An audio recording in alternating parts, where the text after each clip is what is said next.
Wranglers Extra. Our catch of the day is Ryan Thompson. Ryan, a scoreless seventh inning yesterday in the All-Star game. How'd that feel? It felt great. I was a little nervous, but getting that out on the first pitch of the inning felt great for me. It helped me relax. And you got that first out, and you got a very big name. Talk about that at-bat that you've been telling your guys about. Sorry, what was that? Well, you got one big out that you were telling guys, and you said, yeah, this is the guy I wanted to get out. And tell us about that. Oh, I didn't say that. I mean, maybe Jimmy said I said it, but I faced the 1-2-3 in their lineup, so their three-hitter obviously is going to be good if he's their three-hitter in the Cape Cod All-Star game. Yeah, what pitch worked best last night? My changeup. I threw that like 5 or 6 times, and I don't think I threw more than like 15 pitches, so I threw that a lot in comparison to all my other pitches. Of course, the mentality is a little different when you come in and you know that you're going to get 3 outs of work, 1 inning. Does that mean that you empty the clip early and you add a little velocity, or do you essentially take the same mindset as if you were starting? I take the same mindset. I look at myself more of a spot guy, so if I try to throw as hard as I can, I'm probably going to throw the ball down the middle and get hit. I have to stay relaxed and stay within myself to go inside or outside. And just getting selected to the All-Star team, how confident were you going into last night?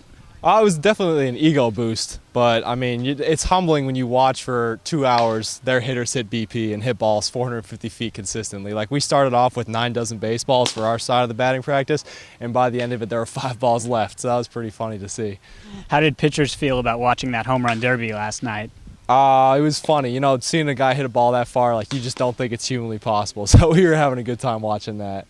And when you get back to work here with your teammates, some of which saw the All-Star game, do you have a specific boost of confidence that they might not have?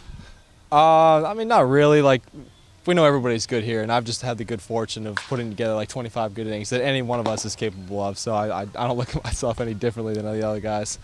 And you said you had some of the personnel from Franklin Pierce show up last night. Did you get a chance to say anything to them?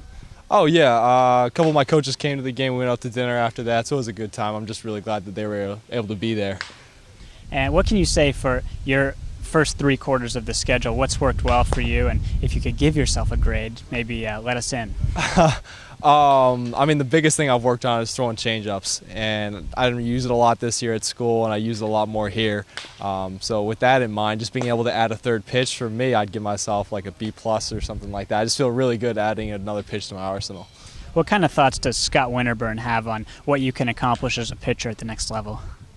From him to me, he always just tells me my biggest asset is the ability to compete. So you can compete at any level, and I don't know how my stuff would play out at the next level, but I'd definitely go out there and compete.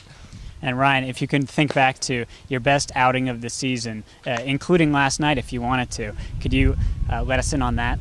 I would say the Harwich outing, which would have been 2 or 3 weeks ago, and I was talking to the guy I faced last night. Our guy on our team was the opposing pitcher, and he was telling me that he was getting squeezed in that game and I was getting 2 or 3 inches off the plate, so maybe I had a little help in that game. Well, Ryan, it's been a pleasure, and congrats on the All-Star Game selection. We hope that you enjoyed that experience and that you can use that to build on the rest of the season with 9 games left. We will take the break. This has been the Catch of the Day on the Cape Cod Baseball Network with Ryan Thompson.